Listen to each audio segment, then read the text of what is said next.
Here's a long, engaging, emotional story inspired by your title, perfect for an approximately 15-minute YouTube narration. It starts with a hook and flows smoothly with emotional depth, challenges, resolutions, and an inspiring message. "Can you pretend to be my date for tonight?" she whispered, voice trembling like a leaf in a storm, eyes fixed on a stranger who looked entirely out of place, not just in that crowded cafe, but in her life. Ava Hart had never done something so bold in her entire 28 years. Not in high school, not even at 21 when she'd kissed her first love knowing it would never last. Standing there in her coral dress, clutching 2 tickets to her sister's wedding and a hope that felt thinner than the paper bouquets she'd once made in grade school, she was desperate. And in that moment of desperation, fate stepped forward in the form of a perfectly tailored stranger with salt and pepper hair and eyes that looked both surprised and kind. His name was Alexander Drake, though no one called him that. To everyone who followed business news, he was simply the CEO who turned the world upside down. A self-made millionaire at 35, owner of a tech empire that reshaped how humans connected. But here, seated alone with a cup of black coffee on a rainy Thursday morning, he looked vulnerable. Or at least, human. Ava blurted out her plea before she could stop herself. "Please. Just pretend you're my date tonight. My sister's wedding. I can't go alone. And I'm terrified." Silence hung between them, not uncomfortable at first, just honest, like 2 souls sizing each other up in the middle of a crowded world. And then Alexander did something no one expected. He smiled. A real one, warm, gentle, understanding. "Okay," he said, "I'll be your date." The evening of the wedding arrived with storm clouds that mirrored Ava's nerves. She stood at the church entrance, heart pounding like a drum solo, scanning every face for judgment. That's when Alexander appeared, in a classic black suit, tie carefully loosened, the weight of something unspoken in his gaze. He didn't just look like her date, he looked like someone who genuinely meant what he promised. But the night wasn't easy. First came the double takes. "Isn't that?" Whispers trailed behind them like curious specters. Then came the awkward introductions. "So, what do you do?" At first, Alexander played along politely. But as the evening progressed, something shifted. The veneer of polite company dissolved into real conversation, laughter that reached their eyes, shared secrets about childhood dreams, and confessions about what it felt like to be afraid of being alone. Ava never expected vulnerability at a wedding. She expected celebration, dance floors, maybe even tears, but never honesty from a man whose life seemed too perfect to crack. Yet there in the dimly lit reception hall, with music tying strangers together in rhythm, Alexander and Ava found something unplanned: connection. But challenges always come in pairs. Just as Ava began to relax, her ex, Ryan, appeared.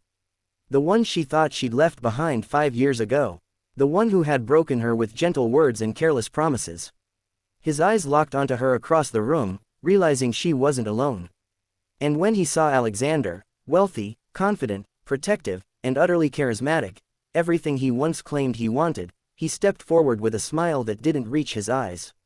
"You look great," he said, voice casual, too familiar. "Is he?" Ava felt her chest tighten. Memories rushed in, laughter shared in better days, love whispered in quiet moments that somehow still hurt like fresh scars. Ryan was a reminder of fear she'd buried deep. And now he stood between her and something that felt like hope. Alexander watched, unreadable. "What do you want?" Ava asked, voice steadier than she felt. Ryan shrugged. "Just seeing how you're doing." But his eyes said something different: envy, regret, and maybe more than anything, disbelief that Ava had moved on. The moment felt like an earthquake. Everything could crumble, but Alexander, with calm assurance, stepped closer. And instead of reacting with pride or ego, he did something remarkable: he stepped back. "She doesn't need me to compete for her attention," he said softly. "She's figuring out what makes her happy." That simple truth, gentle, respectful, freeing, shifted something in Ava. She looked at Ryan with clarity. Not anger, not pain, just recognition. "I'm happy," she said, firmly. "And I deserve to be." Ryan blinked, caught off guard. And in that instant, Ava walked away, not because she was leaving, but because she was choosing. Choosing herself, choosing confidence, and, in a quiet corner of her heart, choosing possibility. Later, on the dance floor, Alexander and Ava found themselves spinning to a slow song. The world around them blurred like soft watercolor, and for the first time that night, Ava felt truly present, not anxious, not wishing for something else, just here. Just alive. I'm glad I said yes to being your date, Alexander murmured. Ava smiled, not the nervous smile from earlier, but the one that reaches the eyes and stays. I'm glad you did too. And in that dance, no titles, no expectations, no fear, they shared something real. Not a fairy tale promise, but a moment of truth that felt more precious than any vow. By the end of the night, Ava walked out of that wedding changed. Not because she found a billionaire at her side, but because she rediscovered her own courage. She learned that vulnerability can lead to unexpected connection, that fear doesn't have the final word, and that sometimes, the people who seem most unlikely are the ones who help us see our own worth.